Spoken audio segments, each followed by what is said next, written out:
Welcome back to Foster and Grow All. Hope you enjoyed your festive period and got to get a little bit of a break.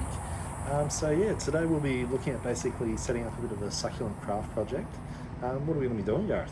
Yeah, so we're going to be using this spherical cage that Jared's got there in his hands, along with some Sempervivum Mahoganies.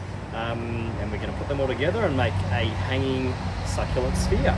Sounds very cool. We'll just check it out now, so stay tuned, guys.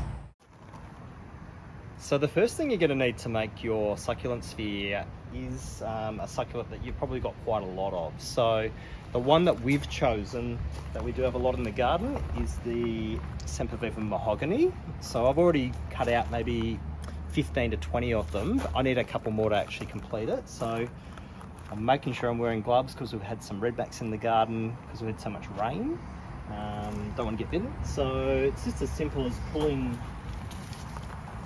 the actual Sempervivum out of the ground. We'll tidy that up, we'll get rid of the rubbish off of that,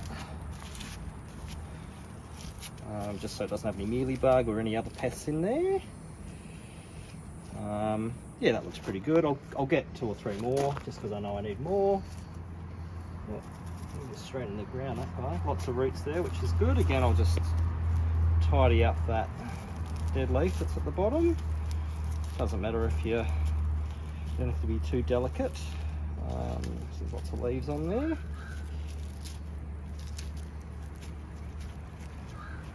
What do you reckon? That looks pretty good? Looking good, bro. Okay, and then maybe a couple more. I'll actually leave that one because he's not come out.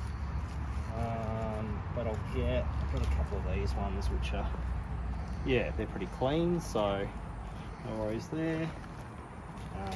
These are obviously the easiest ones to get if they're shooting off the side, so that will hopefully do. So now we'll chuck all those beautiful Sempers into the cage and start working on the succulent sphere.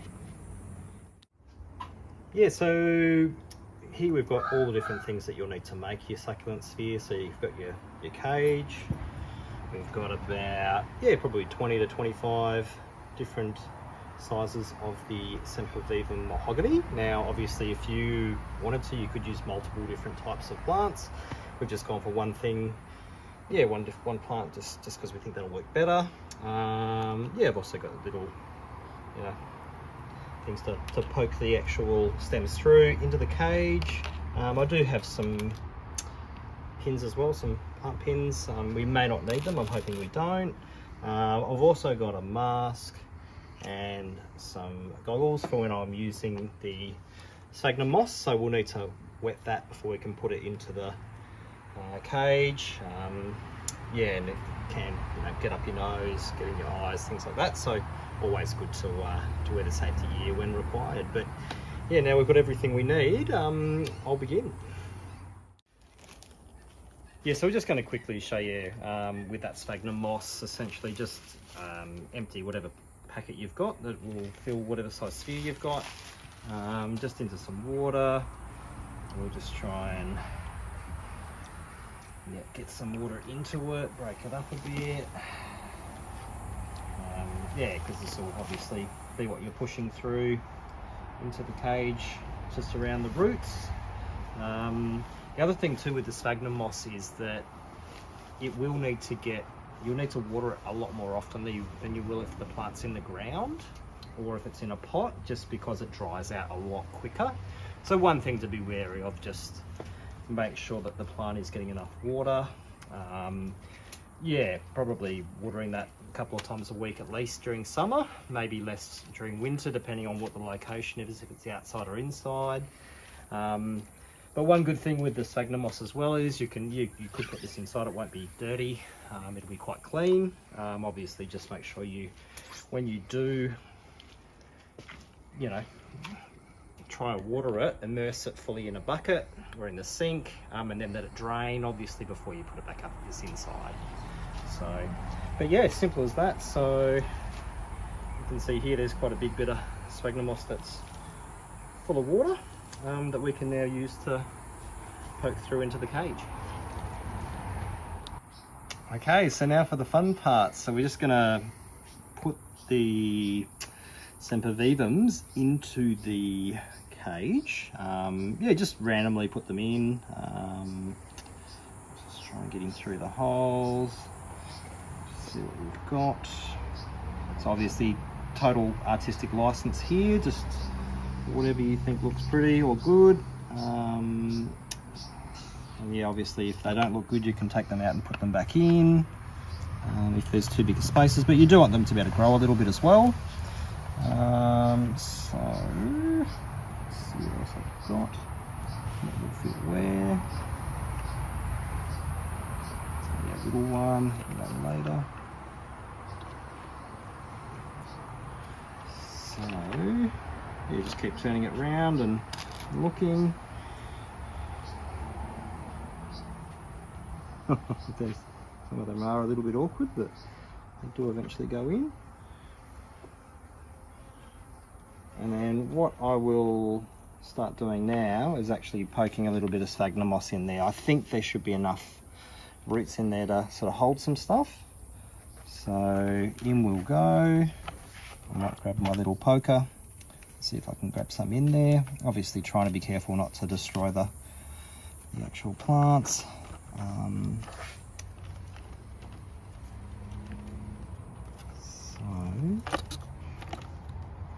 It's a bit of a challenge because you've got to sort of hold them in whilst you're doing it, but you know, if you've got patience and time, then it should be doable. So just try and get him all in there.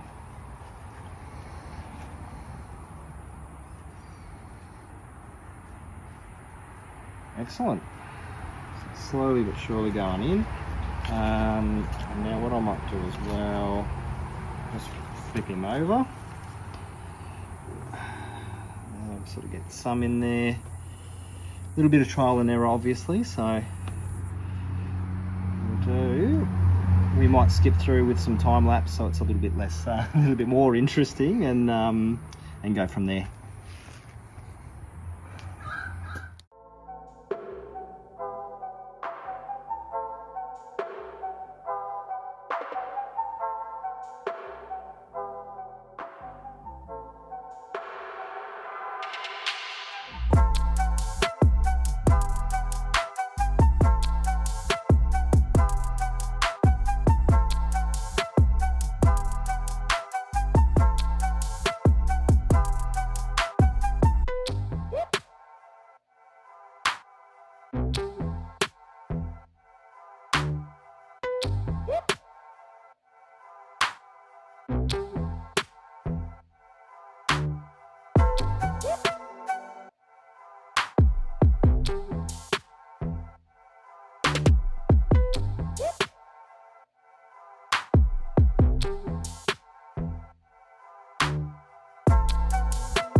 So I had a small problem with one of the taller plants. Unfortunately, much too tall for the succulent ball.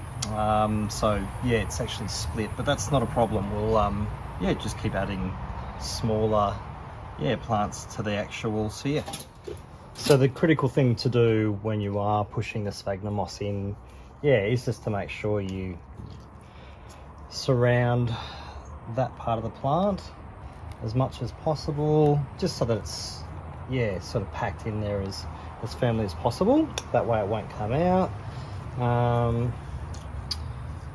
It is a bit tedious and time consuming, but we'll just continue to do that and keep on going. Awesome. So I just wanted to show you the last piece that I'm putting into the succulent sphere. So I've created a gap with just a little dibbler in here,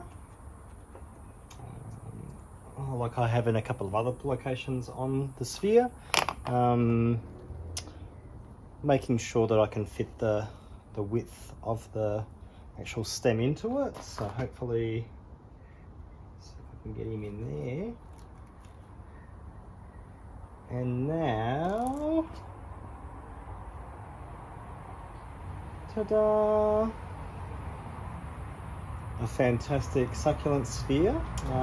Don't worry if there are gaps in between your plants, because they will eventually grow together. So eventually you may not even be able to see any of the sphagnum moss. Yeah, but it's a little bit time consuming, but still a lot of fun. So here's a final product. What do you think, bro? Pretty impressive, bro. It's absolutely stunning, and probably a pretty cool Christmas gift or something like that as well. Yeah, the good thing is it'll fill in as well. All the plants as they do grow will take up the space, so you won't see any of the sphagnum moss. Any other sort of care tips with this piece? Yeah, so as Gareth brought up earlier in the video, just bear in mind that because there is only sphagnum moss within this ball and no actual soil, basically the care for this will be a little bit more so than usual in terms of watering, so you will probably have to up the level of that. 100%. Excellent. So yeah, we hope you really enjoy the video. Make sure you shoot us a like or a subscribe. We'll also put a poll up on what you would like us to do for the next video as well. So if you want us to do another plant review or plant care or another sort of crafty how-to video. But yeah, we look forward to hearing from you, and we hope to have another video out soon. See you guys.